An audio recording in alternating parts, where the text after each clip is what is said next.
एक आदमी प्लेन में बैठा था, तभी उसने कुछ भयानक चीज देखी। उसे पता नहीं चला कि उसकी नेल्स कब बदलने लगी थी। डॉक्टर होने के नाते रे समझ गया कि यह एक गंभीर हार्ट अटैक का लक्षण था। इससे पहले कि वह कुछ कर पाता, दबाव के कारण बॉटल भी सिकुड़ने लगी और वाटर कप भी हिलने लगा। जूली तुरंत सतर्क हो गई। लियन मंग सीट पर चढ़ा और तेज आवाज में पैसेंजर्स को सीट बेल्ट बांधने के लिए कहा। अगले ही सेकंड प्लेन बेकाबू हो गया। जो पैसेंजर्स समय पर सीट बेल्ट नहीं बांध पाए थे, वे सीधा छत से टकरा गए। हिलते हुए लगेज भी गिरने लगे। अचानक हुए इस बदलाव से हर कोई दहशत में आ गया। लोग बस अपने हाथ जोड़कर प्रार्थना करने लगे। कुछ ही देर में कैबिन का एयर प्रेशर 0 हो गया। कैप्टन ने तुरंत ऑक्सीजन मास्क पहना ताकि बेहोश होने से बच सके। पैसेंजर्स के मास्क भी ऑटोमेटिकली खुल गए। हर कोई लियन मेंग के सहारे किसी तरह खुद को संभालने लगा, लेकिन किसी को यह नहीं पता था कि बाथरूम में एक पैसेंजर फंसा हुआ था। प्लेन के जोरदार झटकों के कारण वह उठ भी नहीं पा रहा था और दरवाजा खोलना नामुमकिन हो गया था। वह पूरी ताकत से बाहर निकलने की कोशिश कर रहा था, लेकिन थककर ऑक्सीजन की कमी से बेहोश हो गया। उसी समय रे ने देखा कि कुछ लोग बिना मास्क पहने बेहोश हो रहे थे। वह तुरंत आगे बढ़ा और कुछ लोगों को फिर से मास्क पहनाने में सफल रहा। फिर उसने देखा कि उसकी पत्नी भी किसी समय बेहोश हो चुकी थी। इतना देखते ही वह खुद भी चक्कर खाकर गिर पड़ा। दरअसल प्लेन मास्क में ऑक्सीजन सिर्फ 10 मिनट तक ही रहती है। इसका मतलब था कि अब सभी का ऑक्सीजन लेवल खत्म होने वाला था। तभी उसने एक इमरजेंसी साइन देखा। लियान मंग ने उसे खोला और अंदर से एक ऑक्सीजन बोतल निकाली। फिर वह तुरंत अपनी सीट पर भागा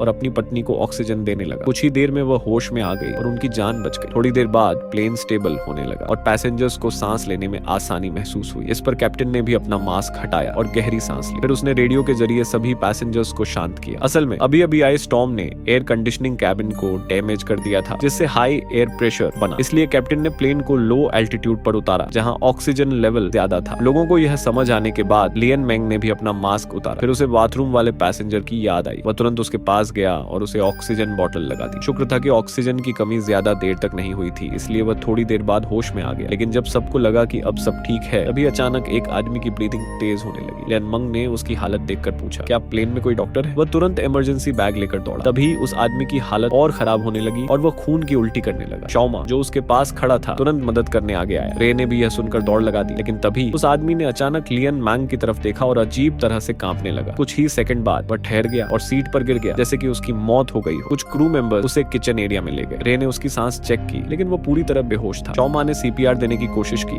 लेकिन कोई फायदा नहीं हुआ। अंत में उन्होंने रिपोर्ट कैप्टन को दे दी। पैनिक से बचने के लिए कैप्टन ने फैसला किया कि मरे हुए पैसेंजर को ऊपर वाले फ्लोर के वैक्यूम चेंबर में रखा जाएगा, ताकि बाकी पैसेंजर्स को परेशानी न हो। इसी दौरान शॉमा की वाइफ ने उसे डांटा कि वह बहुत लापरवाह है। अगर मरने वाले को कोई इन्फेक्शन था तो तुम भी इन्फेक्टेड हो सकते हो। लेकिन शॉमा को परवाह नहीं थी। उधर रे की नजर मरे हुए आदमी की कीमती घड़ी पर पड़ी, लेकिन उसे क्या पता था कि यही घड़ी उसके मौत का कारण बनने वाली है। उसने एक पल के लिए सोचा और फिर एक डिसीजन लिया। जल्द ही बॉडी को सेकंड फ्लोर पर ले जाया गया और सीट पर बांध दिया गया। डरावना माहौल देखकर एयर होस्टेस जल्दी वहां से निकल गई। दूसरी तरफ शॉमा की वाइफ को लगा कि उसके पास बैठे दोनों लोग इन्फेक्टेड हो सकते। उसे इतनी थकान महसूस हो रही थी कि उसने कंप्यूटर बंद करने और सोने का फैसला किया। लेकिन जैसे ही उसने स्क्रीन बंद की, उसे एक भयानक डर का एहसास हुआ। फिर जब उसने पीछे देखा तो कुछ भी अजीब नहीं दिखा। दूसरी तरफ जब यह पक्का हो गया कि रूम में कोई नहीं है, वह चुपके से सेकंड फ्लोर में घुस गया। काले जगह की वजह से माहौल डरावना लग रहा था, लेकिन वह बिल्कुल भी डरा हुआ नहीं था। वह सीधा गया और मरे आदमी की वॉच उतार ली। वह इसे रिकॉर्ड कर वीडियो बनाने और फिर सबको शो ऑफ करने वाला था। लेकिन जैसे ही उसने कैमरा की स्क्रीन देखी, उसमें बॉडी दिखाई ही नहीं दी, बल्कि उसका सिर धीरे धीरे घूम रहा था। जब उसने कपड़ा हटाया तो उसे एक ऐसी भयानक चीज दिखी जो देखकर वो घबरा कर गिर गया। दूसरी तरफ कैप्टन ने नीचे से संपर्क करने की कोशिश की, लेकिन तभी रेडियो सिग्नल अटकने लगा। उसी समय जूली ने गलती से खिड़की के बाहर देखा। उसे एक फाइटर जेट दिखाई दिया जो प्लेन के साथ साथ उड़ रहा था। वह अभी इस बात को समझ भी नहीं पाई थी कि तभी उसे वेयरहाउस में कुछ अजीब होने की खबर मिली। जब उसने देखा कि रे बहुत देर से अपनी सीट से गायब था, तो उसने और वूगो ने उसे ढूंढना शुरू किया। जब कोई क्लू नहीं मिला तो वे डरते डरते सेकंड फ्लोर पहुंचे। वे वहां रे को तो नहीं ढूंढ पाए, लेकिन जो सबसे डरावना था वह था बॉडी का गायब हो जाना। वे दोनों तुरंत यह बात कैप्टन को बताने पहुंचे, लेकिन कैप्टन को लगा कि कोई प्रैंक कर रहा है। उसने कहा कि हर कॉर्नर को ध्यान से देखो, और जूली को अब भी थका हुआ महसूस हो रहा था। उसने कैप्टन से फिर पूछा कि क्या उसने फाइटर जेट देखा था, लेकिन जब कैप्टन ने मना कर दिया तो उसका डर और बढ़ गया। इसी दौरान लेगी ने यह सब सुन लिया और फौरन अपनी वाइफ को इसके बारे में बताया। शॉमा और उसकी वाइफ भी यह सब सुन चुके थे। अब उन्हें यकीन हो गया था कि रे का गायब होना साधारण नहीं। अब इस अजीब मामले की इन्वेस्टिगेशन करने के लिए वे मरे पैसेंजर का सूटकेस उठा ला, लेकिन उन्हें नहीं पता था कि हाय में दूर से यह सब देख रही थी। जब उन्होंने सूटकेस खोला तो उसमें बहुत सारे लोगों के हेयर सैंपल्स थे। अब सबको शक हो गया कि शायद मरा हुआ आदमी कोई किलर था, लेकिन सिर्फ इन चीजों से वे कोई पक्की बात गेस नहीं कर सकते थे। तभी हाय में वहां आ गई और बोली कि जब वह प्लेन में चढ़ी थी तो उसने देखा था कि मरे हुए आदमी ने खुद यह बॉक्स अपनी सीट पर रखा था। यह बात उसके दिमाग पर भारी हो रही थी, लेकिन जैसे ही सबने बॉक्स खोलने की कोशिश की, जूली और बाकी क्रू मेंबर वहां आ गए। जब सबने समझाया कि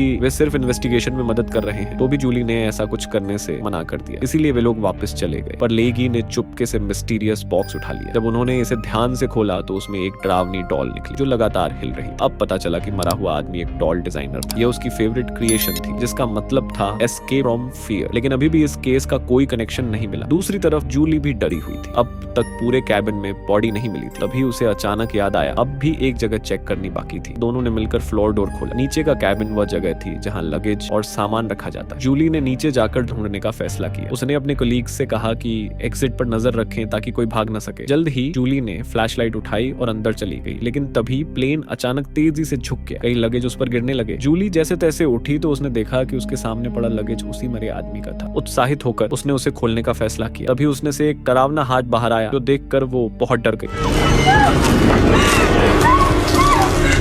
उसी समय कैप्टन ने देखा कि उसका ग्राउंड रेडियो कांटेक्ट पूरी तरह से कट चुका था। वह बार बार एडजस्ट कर रहा था। तभी डोर अचानक खुल गया। वह पीछे मुड़ा लेकिन वहां सब ठीक देखकर वह थोड़ा रिलीव्ड महसूस करने लगा। दूसरी तरफ क्रू मेंबर्स ने नीचे देखा तो पाया कि वहां घना धुआं था। अगले ही पल धुएं में से एक हाथ बाहर निकला। चीखने की आवाज सुनकर बाकी लोग भी वहां पहुंचे। धीरे धीरे धुएं ने सेकंड फ्लोर को भी ढक लिया। ऐसा लग रहा था कि धुएं के अंदर कुछ है। जूली डर कर एक कॉर्नर में फंस गई। लेकिन तभी धुआं अचानक हटने लगा। असल में लेगी और बाकी लोग जूली को खोज रहे थे। अब माहौल थोड़ा रिलैक्स्ड हुआ। लेकिन अगले ही पल अचानक किसी ने जूली को खींच लिया और अंधेरे में ले गया। तब डरकर भागने लगे। जूली ने देखा कि पायलट का डोर खुला था और कैप्टन अपने मास्क के साथ मरा पड़ा था। तब ने जल्दी से बाकी क्रू मेंबर्स को ढूंढने की कोशिश की। तभी लेगी पर अचानक किसी परछाई ने हमला कर दिया। ध्यान से देखने पर पता चला कि वही औरत तो पहले बाथरूम में थी अब दरवाजे पर खड़ी थी। कैबिन का नजारा अब और भी खतरनाक हो चुका था। उन्होंने देखा कि वे सब पहले ही मर चुके थे। असल में कैप्टन समय पर प्लेन को नीचे नहीं ला सका था। जब उसने एल्टीट्यूड कम करने की कोशिश की तो पूरी कैबिन में ऑक्सीजन खत्म हो गई और सभी की डेथ हो गई थी। लेकिन वे इस सच को एक्सेप्ट नहीं कर पाए थे, इसलिए उनकी आत्मा अजीब तरीकों से प्रकट हो रही थी। अब आत्मा को यह सब रियलाइज हो गया था। पीछे के कैबिन के सारे टीवी स्क्रीन अचानक नॉर्मल हो गए। इसी समय ऑफिशियल प्रेस कॉन्फ्रेंस हो रही थी। उन्होंने बताया कि प्लेन में टेक्निकल फेलियर आ गया था, इसलिए उन्होंने तुरंत एक फाइटर जेट को भेजा ताकि स्थिति जांच की जा सके। यही कारण था कि जूली ने फाइटर जेट देखा था। पायलट की दृष्टि से देखा जाए तो कैबिन में कोई लाइफ साइंस नहीं थे। उन्हें शक था कि तूफान की वजह से विंड प्रेशर ब्रेक हो गया था, जिसकी वजह से पूरी कैबिन कंप्रेस हो गई और यह एयर डिजास्टर हो गया। अब प्लेन लगभग 2 घंटे से उड़ रहा था। जल्द ही फ्यूल खत्म होने के कारण वह नीचे गिरने वाला था। न्यूज रिपोर्ट में कहा गया, हम आपको जल्द से जल्द नई इंफॉर्मेशन देते रहेंगे। इन वर्ड्स को सुनकर लेगी ने आखिरकार कोशिश करना बंद कर दिया। उसने रियलिटी एक्सेप्ट कर ली और धीरे धीरे अंधेरे में थमा गया। कहानी यही खत्म हुई। दोस्तों, वीडियो अच्छी लगी हो तो वीडियो को लाइक करके चैनल को सब्सक्राइब कर देना और कमेंट में नाइस लिख देना। मिलते हैं अगले वीडियो में। Bye bye.